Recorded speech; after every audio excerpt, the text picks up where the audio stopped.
For today's video, Kat is gonna talk about looking for work or working as an international student. For work as an international student. True. Part-time job. Part-time jobs. Again, hindi na naman ako kasi nga I don't have experience. But yeah, here's Kat. Okay, so, ayun na nga guys, pag-uusapan natin yung mga gagawin or kung paano pa makahanap ng full-time, makahanap ng part-time job bilang international student. So, yung video na to, hahatian natin sa 3 sections. Una, yung paano mag-prepare. Pangalawa, yung mga examples ng jobs na pwede nyong pag-a-applyan or pwede nyong mahanap. And yung pangatlo, yung mga dapat nyong tandaan pag nag-a-apply kayo ng job. So, unang-una, dapat nyo munang alamin yung conditions ng study permit nyo. Pero, mamaya pag-uusapan natin yan sa bandang huli ng video na to. Yung pinakauna nyo din na kailangan i-prepare is yung resume nyo. Guys, magkaiba po, sobrang-sobra ang resume sa Pilipinas at ang resume dito sa Canada. So, kung mapapansin nyo yung mga resumes natin sa Pilipinas, lahat andon, pati yung mga pictures, pati yung address, pati yung mga religion, yung age nyo, yung birthday nyo, Weight, height. mga ganun, weight and height, tama. Guys, pagdating dito sa Canada, hindi na po importante yan. Keep it simple, keep it direct to the point na na mga details or yung mga importanteng details na nakalagay, yun lang yung kailangan ilagay nyo, sa resume nyo. So, siguro mga 1 to 2 pages, ganun lang. And then, wag nyo din kalimutan yung cover letter kasi importante sa kanila yun. Dapat alam nila yung intention nyo sa pag-apply nyo sa job or sa position. At saka, wag nyo na lagyan guys ng picture, wag nyo na din lagyan ng address, religion, wag nyo nang lagyan ng ganyan kasi hindi naman na importante yan. So, yeah, yun yung unang-una, i-update nyo yung resume nyo. And then guys, meron din pala tayong mga job search websites or engines na pwede nyong puntahan. We highly encourage you to create an account sa LinkedIn para at least doon mo malalagay yung mga experiences mo or makaka-network kayo. Pero mamaya pag-usapan natin yan.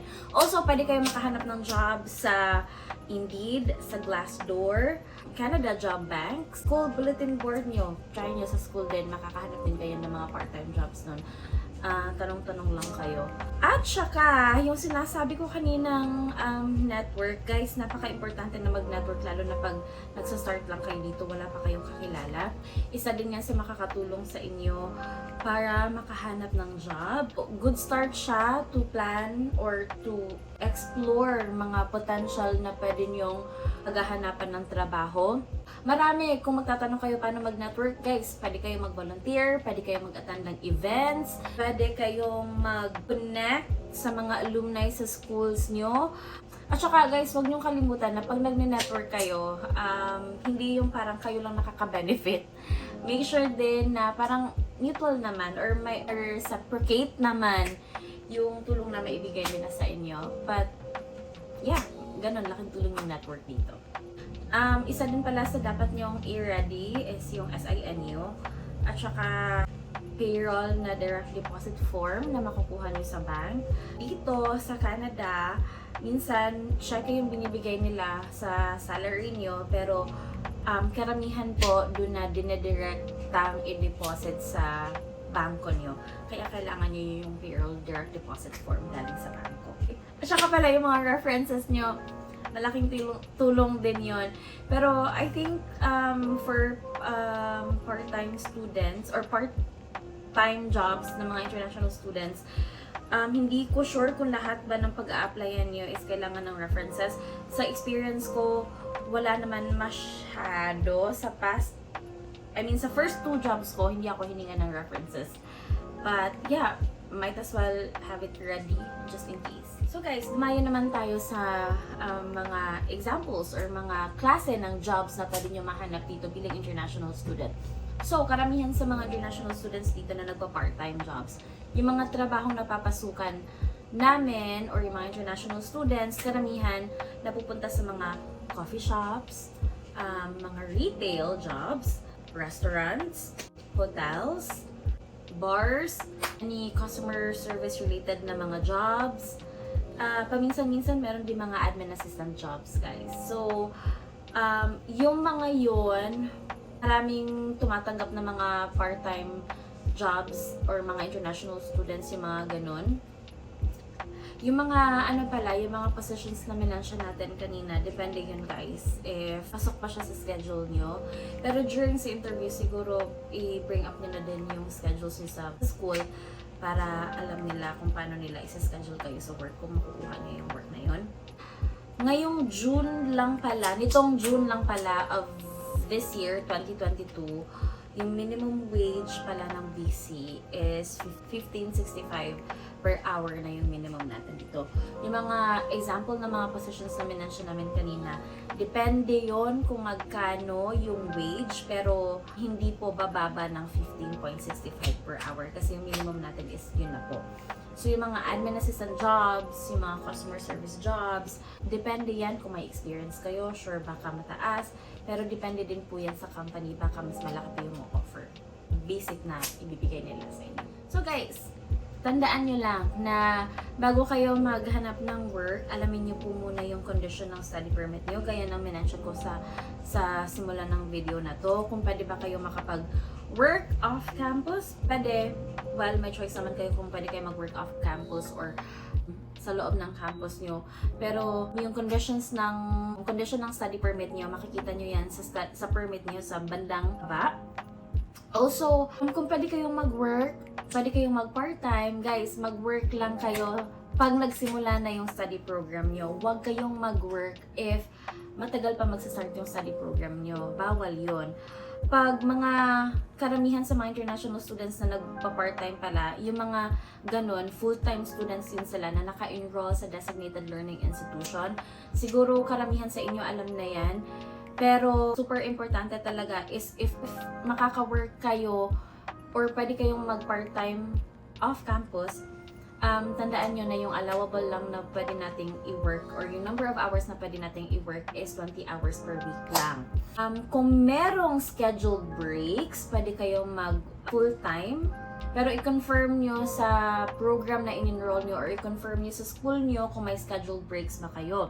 Guys, if wala kayong scheduled breaks, huwag kayong mag-work more than 20 hours per week or more than sa inallow sa atin na number of hours na magtrabaho kasi hindi natin gugustuhin na mag-violate tayo sa conditions ng study permit natin. Baka makakause siya ng problema in the future.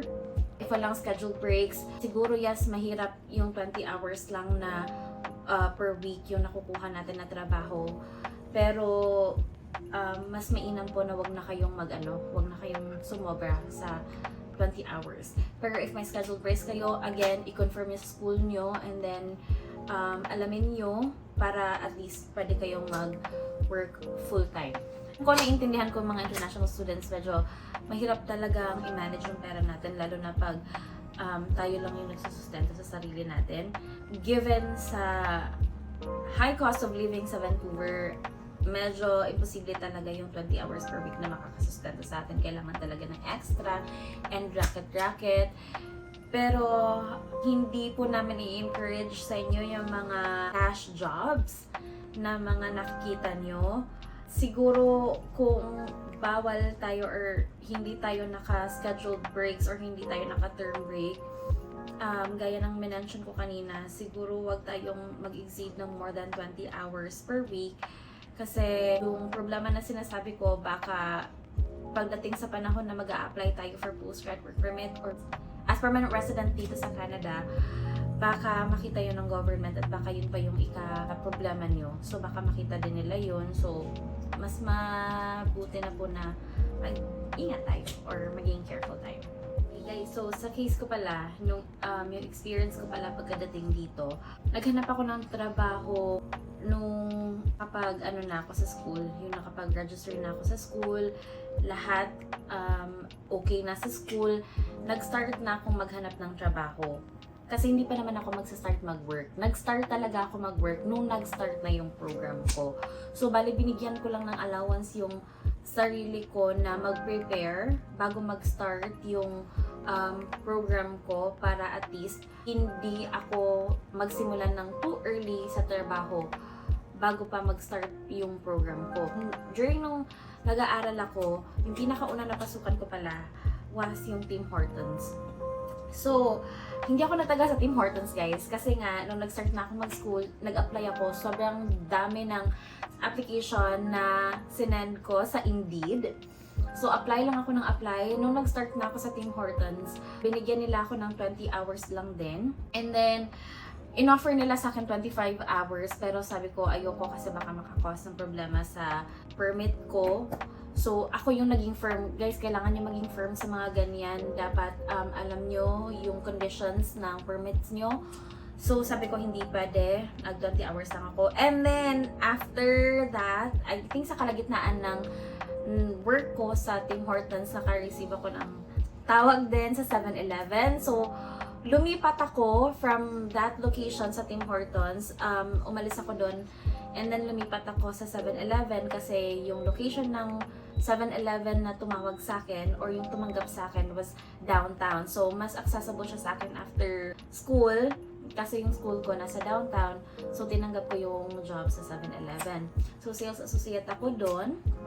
And then, yung sahod ko dati was $13 per hour. So, medyo kayo na po mag-calculate, basta 20 hours a week po, yun po yung nakukuha ko.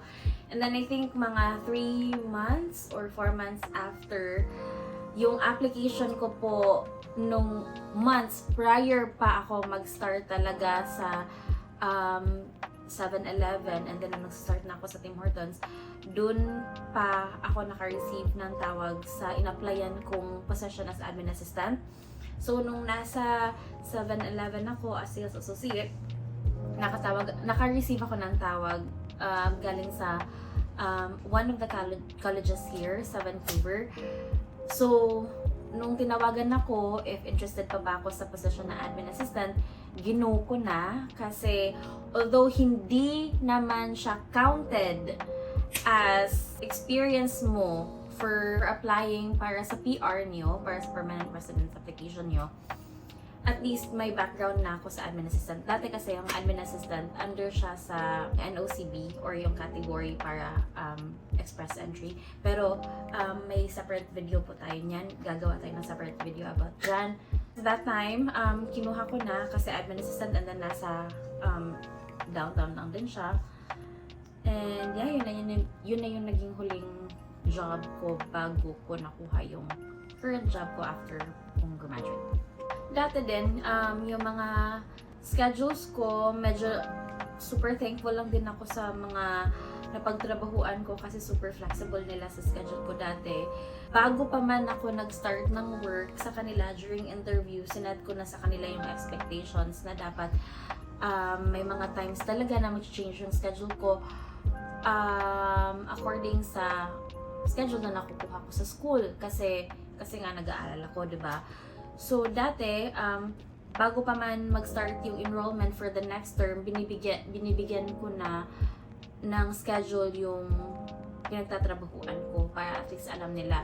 So nung nasa 7-Eleven ako, may mga times na, for example, nagsa-school ako ng MWF, yung TTH, yun yung nagtatrabaho ako.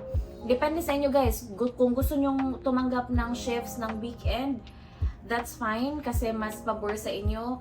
Pero I suggest na mag-iwan kayo ng siguro at least isang araw na wala kayong gagawin para at least makafocus pa din kayo sa school. Kasi yung iba sinasagad nila yung parang, hindi ko alam yung ibang schedule ng schools ha, pero sa amin kasi dati may mga ano pa talaga, may mga araw pa talaga na available kami or like ako sa case ko, may isa akong araw na available or kaya 2 araw available para gawin yung mga school stuff ko. Okay guys, so yun na yung video natin sa ngayon, yung mga kailangan handaan or kailangan yung i-prepare bago kayo maghanap ng part-time job dito sa Vancouver or sa BC for our international students na mga kababayan natin dyan. So guys, sana nakatulong tong video na to. At kung may na-miss man kami or may mga questions kayo, mag-comment kayo sa comment box natin. Or kaya mag-message kayo sa Facebook page namin sa Kim Kat Buhay Vancouver. So, yes, watch out for our upcoming videos para tuloy-tuloy po yung updates niyo sa vlog namin.